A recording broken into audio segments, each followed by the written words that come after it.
Esta última parte del capítulo vamos a tratar dos temas. Uno es el de medidas adimensionales para distribuciones unidimensionales que estuvimos analizando recién y luego calcularemos medidas que surgen a partir de distribuciones bidimensionales que pueden ser de interés. En primer lugar veremos las medidas adimensionales, esto es, medidas sin dimensión, como su nombre lo indica. Es decir, es quitarle las unidades de medida a las variables que estamos analizando.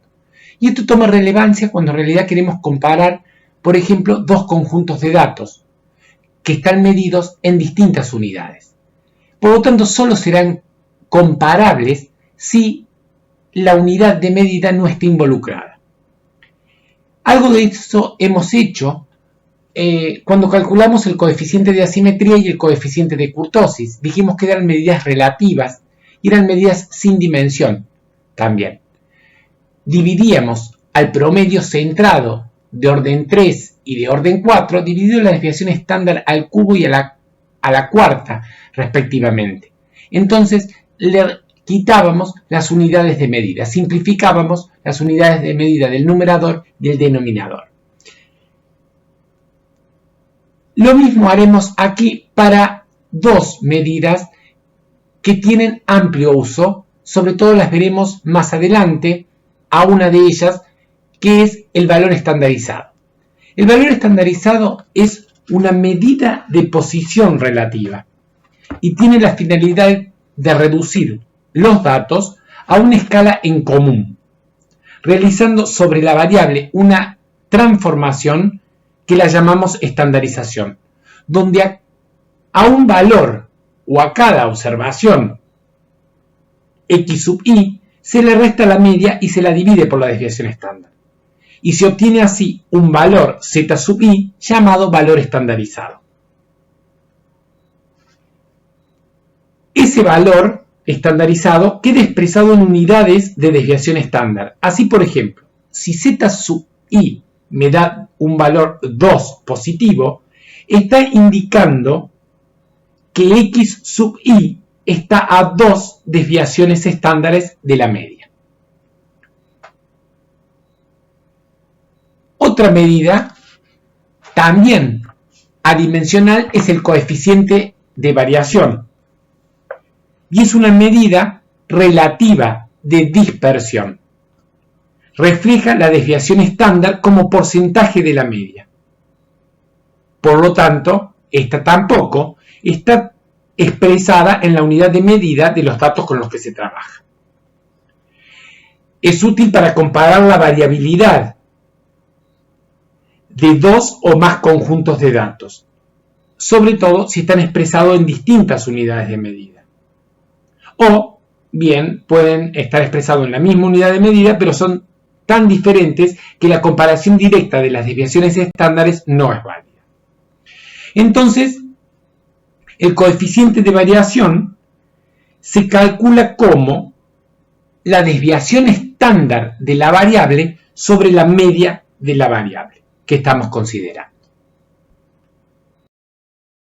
En parte de la materia prestaremos particular atención al coeficiente de variación. Entonces, recordemos que el coeficiente de variación es una medida relativa de dispersión y su cálculo permite analizar si una media es más representativa que otra como medida de posición. Es decir, nos permite establecer que cuando mayor sea el coeficiente de variación, menos representativa será el promedio de ese conjunto de datos, ya que más dispersos van a estar los valores en torno a esa media.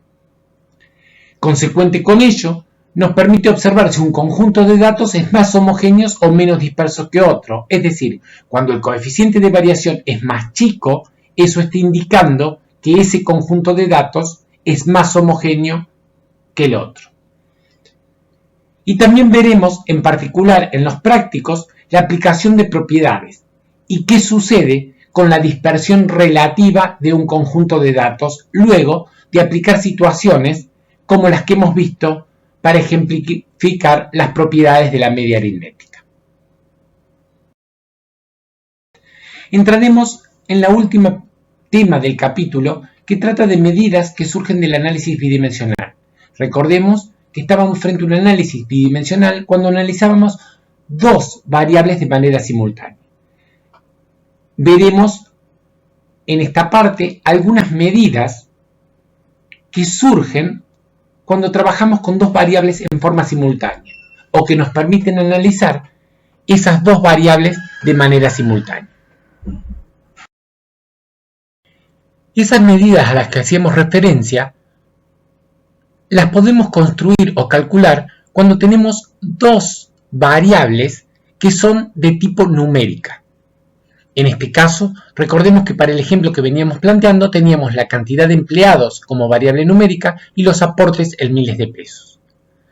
Al lado de la base de datos que estamos presentando tenemos el diagrama de dispersión, donde tenemos a la variable aportes en miles de pesos en el eje de las ordenadas y la cantidad de empleados en el eje de las abscisas.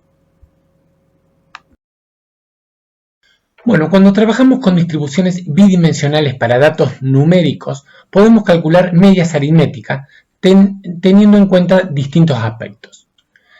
Las que surgen de manera directa,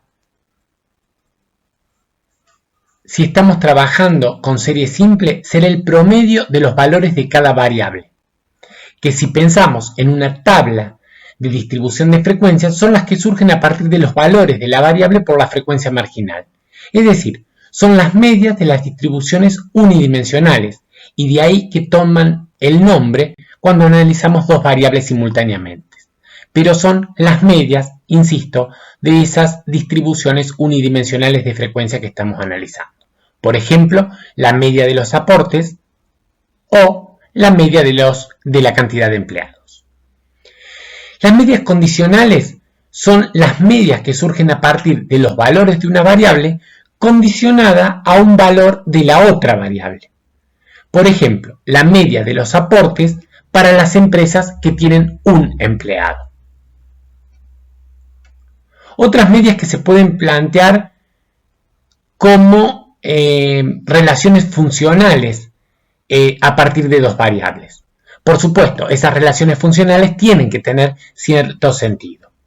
Por ejemplo, una función que plantee x más y sería, por ejemplo, la media de los aportes de un clúster de empresas más la media de los aportes de otro clúster. Es un caso como el que vimos planteado como media general cuando teníamos distribución unidimensional. Es análogo a ese. O una relación funcional que sea una variable sobre otra variable. Por ejemplo, podría ser en ese caso los aportes sobre la cantidad de empleados. Y tendría sentido porque representaría el aporte promedio por empleado. O una relación funcional que sea x por y. En este caso no tenemos dos variables, pero supongamos la cantidad de unidades producidas por el costo unitario de esas unidades. O bien, como cualquier otra combinación lineal que podamos hacer sobre las variables y que tenga, insisto, sentido. En ese caso, la media se presenta como la media de una función, donde, si estamos frente a una tabla de distribución conjunta, será la suma por fila y por columna de esa función por cada una de las n sub ij dividido n. Si estamos trabajando con serie simple, directamente será la relación funcional que estemos planteando dividido el total de observaciones. Los casos que veníamos considerando recién los podemos plantear en términos del ejemplo que veníamos trabajando. Así, la media, por ejemplo, de la cantidad de empleados ya la habíamos calculado y era 1,85. Es decir, es la media de la variable x independientemente de lo que pasa con la otra variable. Lo mismo pasa con los aportes patronales. Es el promedio de los aportes patronales de todas las empresas. También podemos obtener las medias condicionales. Y acá hemos construido una media condicional o la media de los aportes dado la distinta cantidad de empleados que tienen las empresas. Es decir, cuáles son los aportes para las empresas que tienen 0 empleados o tienen ningún empleado. En este caso, el promedio va a ser 0. El promedio de los aportes para las empresas que tienen un empleado es 14.000 pesos. Para aquellas empresas que tienen 2 empleados es 23.830 pesos y así sucesivamente. Es decir, hemos obtenido 5 medias condicionales en ese caso. También esta relación funcional que les planteaba antes, la de la variable aportes sobre cantidad de empleados. Entonces, acá me da el promedio de aportes por empleado.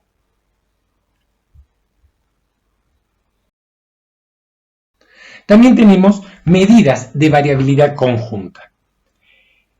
En el caso entonces que se quiera lograr una medición de la variabilidad conjunta de dos variables numéricas, se puede obtener una medida denominada covarianza, la cual tiene el mismo significado que la varianza, pero a diferencia de la anterior es una medida absoluta de asociación lineal entre las dos variables que estamos trabajando. Y se define como el promedio del producto de los desvíos de cada valor de la variable respecto a su media. La covarianza tiene un campo de variación que va desde menos infinito a más infinito, es decir, puede asumir valores entre menos infinito y más infinito.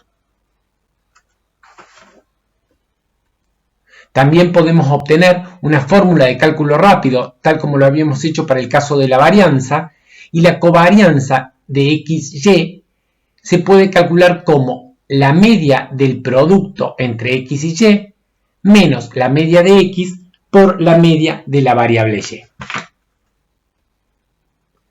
Hay una propiedad importante de la covarianza que habíamos establecido antes. Recordemos que cuando vimos las propiedades de la varianza, dijimos que la varianza de la suma de dos variables independientes era igual a la suma de las varianzas de cada una de ellas. Pero ahí la condición es de que las variables sean independientes.